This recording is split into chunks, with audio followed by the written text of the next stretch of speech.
We're heading to the Keys to find the key to entrepreneurial success. Welcome to the Sales Podcast. I'm Wes Schaefer, the Sales Whisperer, your host. This is where ordinary entrepreneurs come for inspiration and education to do whatever it takes for as long as it takes until the job gets done. Look, when I made the leap from corporate America to running my own business, I had a wife, 5 kids, a mortgage, and they all wanted to eat and sleep in warm beds. I didn't have the luxury of hitting rock bottom while I found myself on my buddy's couch or in somebody's basement or going back home. Oh no. I had to put food on the table, a lot of food on the table, every single day, every week, every month. This is the no hype, cut to the chase material, ideas, and training I wish I had when I started down my entrepreneurial journey. This is one of the premier sales, marketing, and entrepreneurial programs available, and it's free. Another free tool to help you grow your sales can be found at thebestsalessecrets.com. It's 21 pages of sales advice learned and applied over the past 21 years, and it will help you sell more, faster, at higher margin with less stress and more fun, and I guarantee it. So check it out at thebestsalessecrets.com. Now on to the show. Tami Forbes, all the way from Key West Lime. I gotta say this right. Key West, Key Lime Pie Company. How the heck are you? I'm doing great. How are you? I'm good. Thanks for taking time as the lunch hour approaches to share a little bit of wisdom. I saw you on the Profit with Marcus Lemonis show. I was doing actually a sales training class yesterday for a big company. And I asked them, has anybody seen or heard of this show? And nobody said they had. I was kind of shocked. So I put them all in time out. You what? I hadn't heard of it either until I was on it. So. Well, hey, yeah, that's a great way to learn about that. I mean, we watch it with our family. It's a good show. They bleep out some of the angry parts, so that's good. It's kind of heated. But yeah, I wanted to have you on and kind of tell your story and kind of the lessons learned. For those that may not be familiar with the show, we can dive into it a little bit. But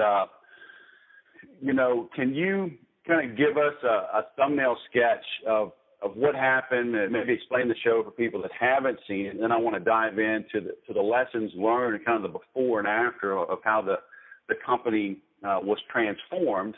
So our listeners can pull out some nuggets and apply it to their own business. Absolutely.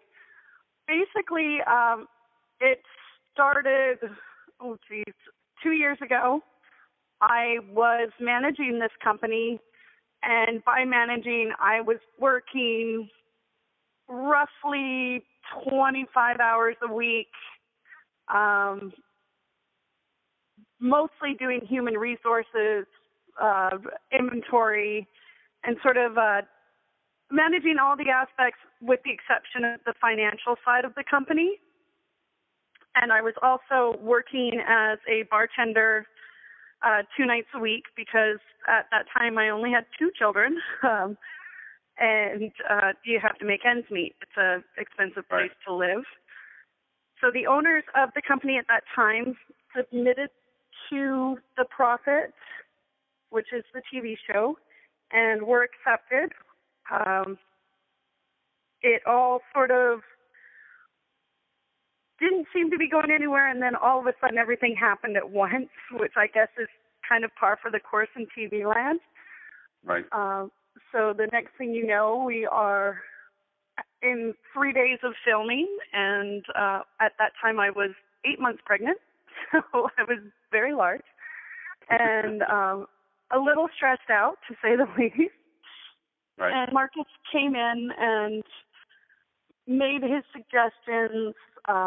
We had a large sort of plethora of pre-wrapped, pre-packaged goods that other people made that we sold retail style that didn't have a whole lot of margin.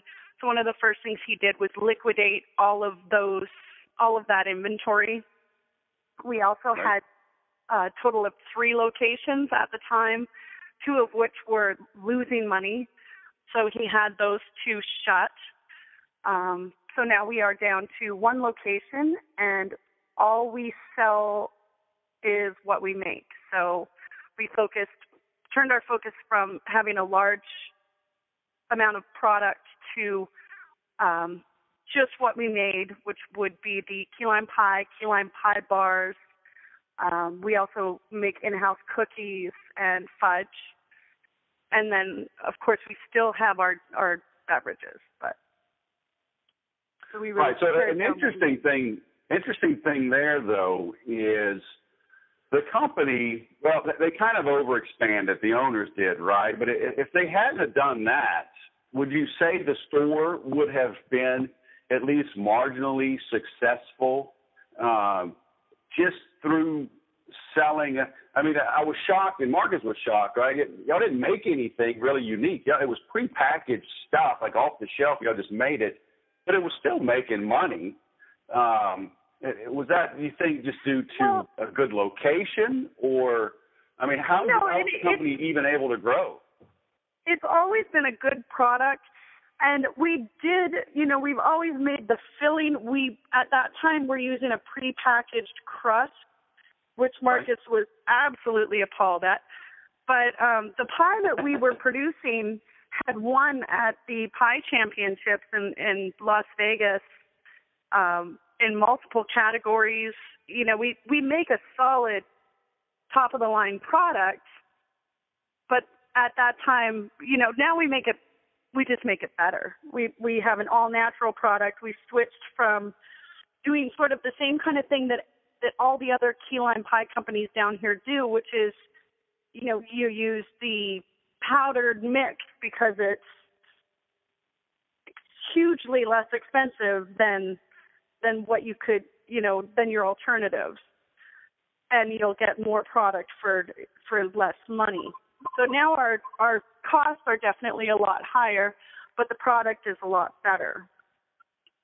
So you're still using the powdered mix, or you switched? No. Now we have a all-natural, handmade product right from scratch. Okay. Hang on, sorry, 1 second. And everything is made right here in the store. So our pies are now we get our graham crumbs made for us and shipped in. We hand press the crust. We hand make everything, and it's all natural and honestly amazing.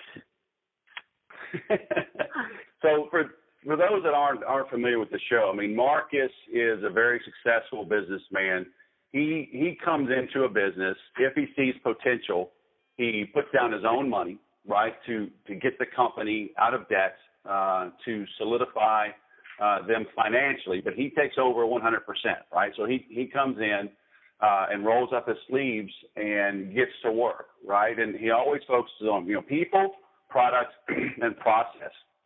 So you talked to us a little bit about the process, but can you you mentioned that he immediately shut down the two unprofitable locations. And I know from watching the show, I mean, the owners, they were a little distraught, right? They were invested in that. But, I mean, they were holding on to something that just wasn't working, right? So, well, and I think that the owners, honestly, were running their lives through their company, which is never a good thing from what I've come to learn. So what that do you mean all running of their lives? Well, almost all their personal bills were also attributed to the company. So, they didn't have the division that you have to have, I believe. You can run a successful or an unsuccessful company and still have yourself on the side, but because they weren't drawing a salary or taking, showing that for a long time, I think that the water got too muddy, for lack of a better term, Gotcha. I think that if they had just paid themselves and separated their personal lives, they probably would have had a more realistic number as far as their financials go. I was never privy to the finances until after Marcus came in and made me the general manager. So what happened after we got on the show, he liquidated all of that. As I said, I was very pregnant. he gave me a substantial check of $10,000 to take maternity leave. So I took a good 6 weeks off, which for me is a lot. And I had a staff meeting the day before my scheduled C-section. Went in, had the baby, and then I think I was on a conference call within a week.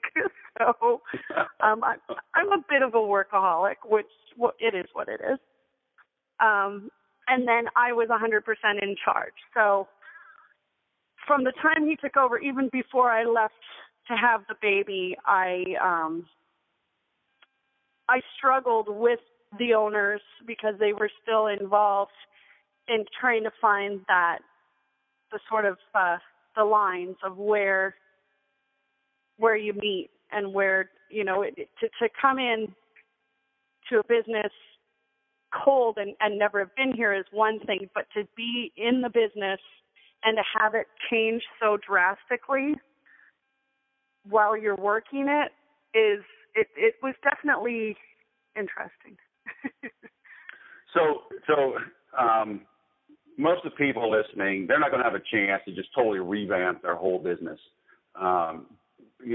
physically the way that Marcus did. But can you walk us through the marketing and the positioning and, the retail side? Because he did a lot of things visually with, getting rid of things that y'all didn't make, but even the appealing side of things, right? The visual, can you walk us through what you learned there and what others could do, on a low budget to spruce up their location?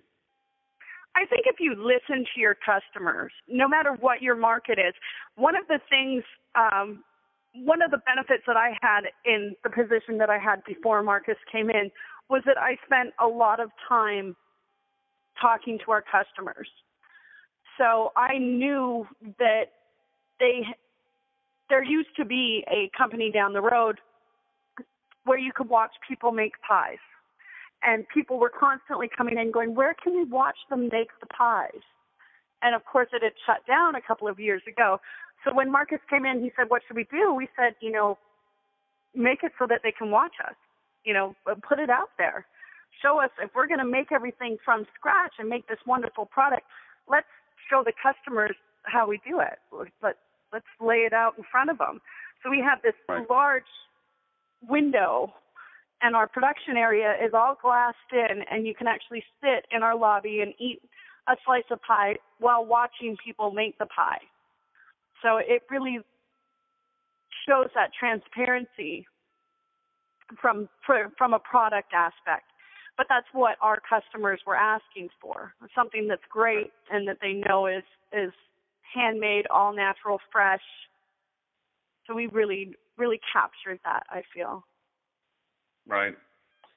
What did you learn on the retail side, like on the shelving? I mean, he changed things up visually, moved things around, because it seemed like a little cluttered and a little busy before the change, right? Well, I knew before the change that I hated inventory because we literally had just a million SKUs. Right. It felt really empty for me for a while. And still, when we don't have a lot of people in the store, I feel like it's not full enough. But we're actually about to merge or are merging with Sweet Pea. And so we are going to have more product in the store again. So is that? Do you think you need to? I mean, has it impacted sales negatively? I mean, like I like the minimalist. Like you walk into an Apple store and it's clean. It's not too cluttered, right? Yeah. The counters are a little sparse. They got shelving in the back with software and third-party things, and that looks like a normal retail. But everything else is a little cleaner. Do you think that has hurt sales, or is it just a personal preference? I think that it's intimidating for some people to walk into an empty place when it's supposed to be food service. And I hear what you're saying with Apple, and I agree. And I do like that it's open and clean. But I know from personal experience, I probably won't go to a restaurant if there's nobody in it, because there's usually a reason why there's nobody in it. So are you talking about? I do think having those windows full of product. Okay, are you talking about people being in, or I'm talking about like stuff on the shelf, because he kind of cleaned it up so it wasn't so cluttered. Do you think you need more retail shelving and stuff in there to make it? I think that it's definitely gonna make the store look more welcoming, because I do feel like we're a little bare. Okay. What have you? Go ahead. Sorry, with him, it's just, I think that, with Marcus, he has a concept, and I think that his concepts are always great. I'm a huge fan of the show now, and I think that there's always the wiggle room, because nothing is ever black or white. So he takes something that's, sort of black, makes it white, and then you have to come into the gray area and find that happy gray. Sure. I've never heard gray described as happy, but hey, we'll go with it. Okay, well, you know what I'm saying. So, what about on a marketing standpoint? What have you learned? What are y'all doing differently? What's working? What can other small business owners apply from what you've learned after the change? We haven't put a whole lot of money into marketing yet, because when he took over, there were so many changes going on, and it was just, like I said, trying to find our footing. I feel like this year is going to be the year this next quarter to the next year from today, where you're going to see us grow, and definitely you're going to see great things come from here. I feel like the marketing, as far as pairing us with Sweet Pete's, is a huge benefit to us, because key lime is such a niche product, and it does it's great in South Florida, but it's a hard sell in a lot of other places. I think having us in every Sweet Pete's locations that they open up, because candy is such a broad product, right, that will give us the exposure that we need without costing us on the other end. So, I mean, I don't feel like we've done enough marketing yet, but I think next year everybody will, I feel like our name will definitely be far more out there than it is right now. So you've gotten some good press, obviously, and coverage, and that others won't be able to really replicate. But what about just storefronts? Are you doing anything different with signage? Are you doing anything to pull people in? Did you learn any little nuggets or apply anything that somebody could use, with a retail storefront to bring in additional traffic? We have changed our signage and our logos, which is nice. But as far as other people being able to apply it, again, I'd say just know your market and know what your customer is looking for, and listen to them.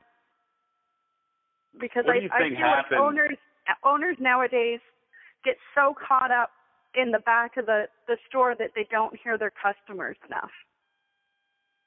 And I think that as a manager that's gone from being a manager into being part owner, that's something that I struggle with.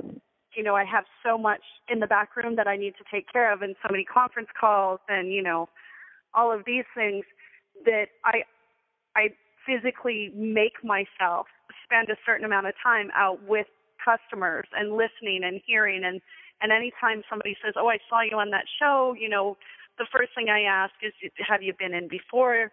What did you think of the product?" And I actually would rather talk to the person that didn't like it now than the 400 that do, just because I want to know why. So, I mean, right. I think that you get lost in the business side of it, and you lose sight of why you started the company in the first place. And I have the benefit where if you told me 3 years ago I was going to own part of a pie company, I would have told you were nuts. Like, there's no way. Because this isn't what I this wasn't what I was striving to do. I got into this business because I was helping out a friend, and it just sort of grew from there. Right. I love people. That's my side of it. I love making people happy, which is why I think I probably worked for so long under the circumstances, which if you hadn't seen the show, like, he was a pretty overbearing owner. Right. But, I'm a solver and a people pleaser. And I just think that you start out with an idea and you get so wrapped up in the back end that you lose sight of what's going on in the front. So right. I think owners would be better to just listen more than they talk. Right. Do you and find as far as the marketing and the little stuff, I mean, the cleaner is always better. Greener is always better. We've gone to all paper. I'm very conscious of the environment, and I think that has a lot to do with the fact that I have young children. But I think in any business, if you just take a day or an hour every day to poll your customers, what would you like to see? What are we doing wrong? Ask for the negative, because people will tell you, and they will tell you to your face, and it's easier to hear it to your face than it is on Yelp or TripAdvisor.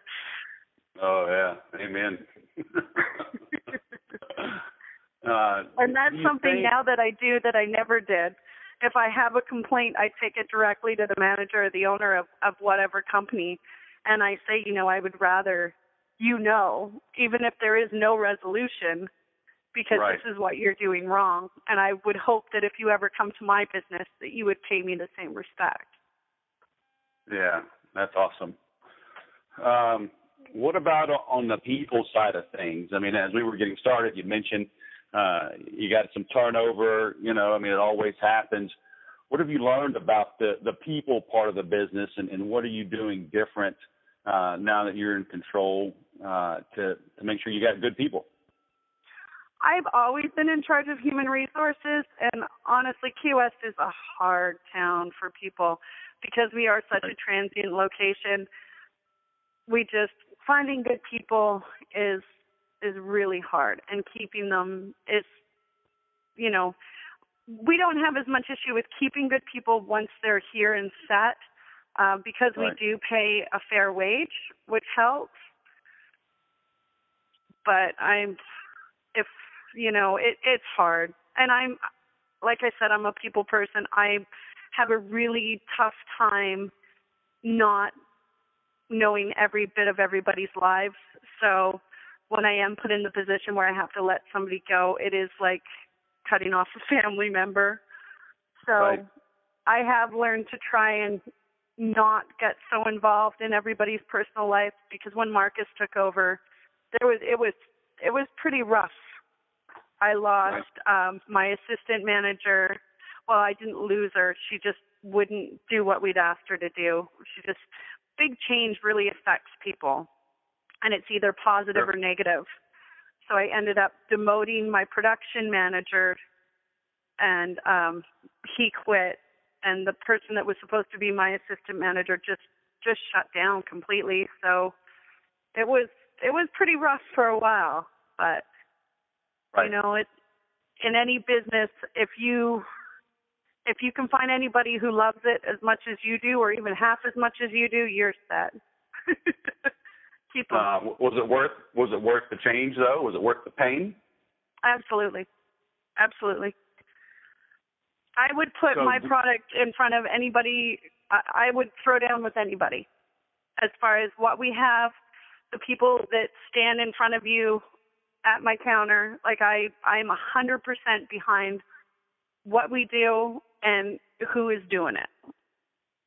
And I think you have to be. Like if you have somebody that you don't know if they're the right person, you've just got to be able to find a way to put somebody else in there. Right. So. Do you have any tips or tricks, techniques for bringing on or for finding better people? Because believe it or not, I mean, Key West, I understand your situation, but I think it's a national issue, finding good people. I mean, I don't know. I think a lot of people are lazy. I think a lot of people feel entitled. Well, and that's the problem, more honestly. money than they're worth. It's so hard to find people that have a good work ethic. And I had a really young staff for a while, and I was hoping that would be, that I could mold them. Then I was forced to put in a no cell phone at work rule because they just couldn't stay off the phones, or be on Facebook while at work. Like I don't know. I have a really good work ethic, and I have a very low tolerance for people that don't, which is not me too. great. But now I've got ads on Craigslist as we speak, ads in the paper, and if you come in with an application, the first thing I do is look you up on Facebook, because that kind of tells me what you do socially. Right. And, I Facebook stalk my employees. Don't tell them. Yeah, that's awesome. I mean, we all do. What I've learned, though, that like my teenagers, they're not on Facebook anymore. My 17-year-old, because I haven't been on Facebook in years. So are you having to find them on other places, Instagram or Pinterest or something? Or you can't really find them on Snapchat, can you? I think that one's like a little more private. See, and I'm not that technologically sound, so. Well, yeah. Every year that goes by, you need to expand your search, because I think you're going to see the younger people less involved there on Facebook. Actually, in the last 6 months, I've just sort of swung through to an older generation of employees. Right now, I have quite a few bartenders and servers, which, if you go anywhere else in this town, you could make a lot more money, but they're tired of being in a bar. So, yeah. If you can find those kind of people that are secure with the amount of money that they're going to make and still have that mentality of customer service, it's working for us right now, and I'm hoping that I won't lose any of them. So. Yeah, cool. Well, you got to always be recruiting, and you always tell that, business owners must market, sales managers must recruit, and salespeople must prospect. I mean, that's the thing is I always have business cards, and wherever I am, if I get good service somewhere, I'm the first person to give them a card and say, "Do you really like working here? You should come work for me." You say, "I'm TV star famous. You should come hang out with me and eat pie." I never say that. Well, that's awesome. So the baby's good? He's wonderful. He's very nice. He's the youngest. I have 10-year-old twins, and then Christopher, the baby. He's a year. Well, actually, he's over a year. He was a year at the end of February. So he definitely knows he's the ruler of the house. He's pretty funny. Well, there's a rule, and it's in the health code, that, if a baby sticks their finger in the pie mix, it's still okay. You can still use it, okay? I actually had all 3 kids here working for a good 45 minutes the other night. I had to come back and send some emails, and I had the older 2 were helping seal and box pies. And the baby was walking the boxes back to the kids, so I had all 3 kids working. That's awesome. I'm a big fan of child labor, Hey, I got 7 kids. I'll work them all. 7 kids? Crack That's the whip. Insanity. Wow. So we need lots of pies, all right? There you go. Well, send them down to me. I'll work them. All right. Well, I think I mentioned to you before, I was born there. I've never been back. I left when I was like 2 weeks old, I think. My dad was In the military? he was in the Army, but he was actually Yeah. going through an electronics school in the Navy down there. And then I was born and he got shipped off to Korea. So I need to get down there. But now I have a Me friend. too. I know where to go visit, to go eat. Nice. So do you have some parting words of wisdom for our listeners? Should we send them away with? I would say, like I said, just listen to your customers, listen to your employees, listen more than you talk. That's always my biggest word of wisdom for anybody and anything. Yeah. 2 ears, 1 mouth, use them proportionately, right? Absolutely. So where can everybody find you?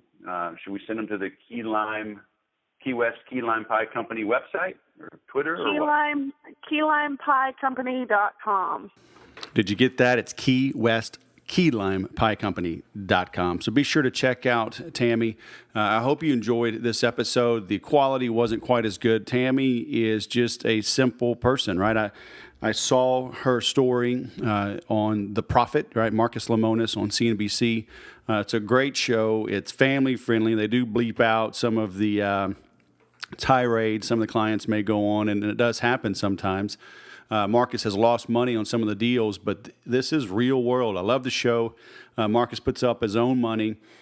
These are real businesses. He helps turn them around. He takes control of them. And I just loved this story. You know, he gave Tami money so she could go home and have her baby. He promoted her, made her a part owner, gave her some skin in the game, and they totally turned around this business. You know, so Tami is an everyday person, right? She is you and me. She's not some celebrity. She wasn't born with a silver spoon. She's, grassroots. She is, rubber meets the road. And she is in the middle of making this happen, right? They've just redone their website. They've partnered with Sweet Pete's.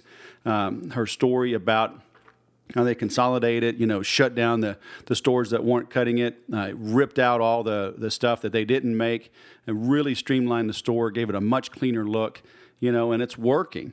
So, please do yourself a favor. Check out The Prophet. It's a great show. You want to learn about people, products, and processes, as Marcus always talks about, and that's true in any business. But, as usual, go back and re-listen to this. Listen to how Tami does a quick search on people when she's hiring them. She wants to see what's going on with their background and their lives, on social media. Listen to your customers, right? Get out from behind the desk. All of the paperwork and things, you can always outsource that, right? And then review it afterwards. But nobody will care about your business as much as you do. You've got to get out and press the flesh, right? You've got to keep your finger on the pulse. You've got to understand what the market wants. You have to always be testing new things, trying new things. Even if it doesn't work, that's a data point, right, that you can use to shift how you grow your business moving forward. So don't be afraid to fail. Your goal should be to fail every day at something, right? Testing a new idea. When you're failing, it means you're pushing the envelope.